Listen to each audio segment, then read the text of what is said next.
इस चैप्टर में हमें देखने को मिलता है कि अब योजो मामा के साथ रह रहा होता है, जो रेलवे ब्रिज के नीचे वाले बार को चलाती है। वहीं रहकर योजो अपने मांगा चैप्टर्स लिखता है और पब्लिशर को देता था। साथ ही वो मामा के बार में भी काम करने लगा था और धीरे धीरे उसका समय वहाँ काफ़ी अच्छा गुजरने लगा। एक दिन उसका दोस्त होरिकी उससे मिलने आता है और उसे सलाह देता है कि उसे शिजुको से प्रॉपरली बात करके ब्रेकअप कर लेना चाहिए, क्योंकि शिजुको हर बार मुझे तुम्हारे बारे में पूछती रहती है। लेकिन ना जाने क्यों योजो इस बात को टाल देता है। अब बार में काम करते करते कई मंथ्स बीत जाते हैं और योजो 20 साल का हो जाता है। धीरे धीरे अच्छे लोगों के बीच रहकर और उनसे बातें करके उसे लगने लगता है कि दुनिया उतनी बुरी भी नहीं है जितना वो पहले सोचता था। यहीं हमें पता चलता है कि योजो को योशिनो असाई नाम की एक लड़की पसंद आ गई है, जो एक स्मोक शॉप में काम करती है एंड वो अभी 18 साल की ग्रेजुएट स्टूडेंट है। योजो रोज़ सिगरेट खरीदने के बहाने उससे मिलने जाता है। योशिनो हमेशा उसे ज़्यादा ड्रिंक्स और स्मोक ना करने के लिए कहती है, लेकिन योजो मजाक में बोल देता कि तुम खुद स्मोक शॉप में काम करती हो और मुझे समझा रही हो। मामा भी योजो के बिहेवियर से समझ जाती है कि वो किसी के प्यार में पड़ चुका है। अब योजो हर समय योशिनो के बारे में सोचने लगता है, उससे क्या बातें करनी चाहिए, कैसे इम्प्रेस करना चाहिए। यहाँ तक कि वो उसकी ड्राइंग्स भी बनाने लगता है। उसके मांगा चैप्टर्स में भी अब रोमांटिक चीज़ें आने लगती हैं, जो पब्लिशर को भी काफ़ी पसंद आती हैं।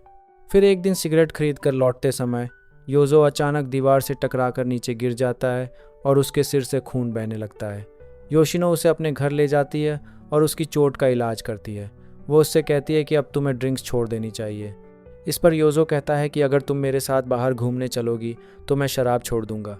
योशिनो कहती है कि तुम नशे में हो इसलिए झूठ बोल रहे हो, लेकिन योजो उससे प्रॉमिस करता है कि अब वो सच में ड्रिंक्स नहीं करेगा। हालांकि अगले ही दिन योजो फिर उसके पास पहुंचकर कहता है कि उसने दोबारा ड्रिंक्स कर ली। ये सुनकर योशिनो नॉर्मली कहती है, तुम बस नशे में होने का नाटक कर रहे हो, लेकिन योजो कहता है कि वो झूठ नहीं बोल रहा। तभी योशिनो रोने लगती है और कहती है कि तुमने मुझसे प्रॉमिस किया था कि तुम फिर शराब नहीं पियोगे। उसी पल योजो समझ जाता है कि योशिनो भी उससे प्यार करने लगी है। अब योजो अपने दिल की सारी फीलिंग्स उसके सामने रख देता है और कहता है कि मैं तुमसे प्यार करता हूँ। इसके बाद वो योशिनो से डेट पर चलने के लिए पूछता है। कुछ देर तक योशिनो चुप रहती है, फिर धीरे से कहती है कि वो कभी किसी के साथ बाहर घूमने नहीं गई, इसलिए उसे डर लगता है। तब योजो उससे पूछता है, क्या तुम मुझसे शादी करोगी? ये सुनकर योशिनो फिर काफ़ी देर तक चुप रहती है, लेकिन आखिर में वो हाँ कह देती है। यहीं से योजो की ज़िंदगी में रोमांटिक फेज़ की शुरुआत होती है। अब वो अपना ज़्यादातर समय योशिनो के साथ बिताने लगता है।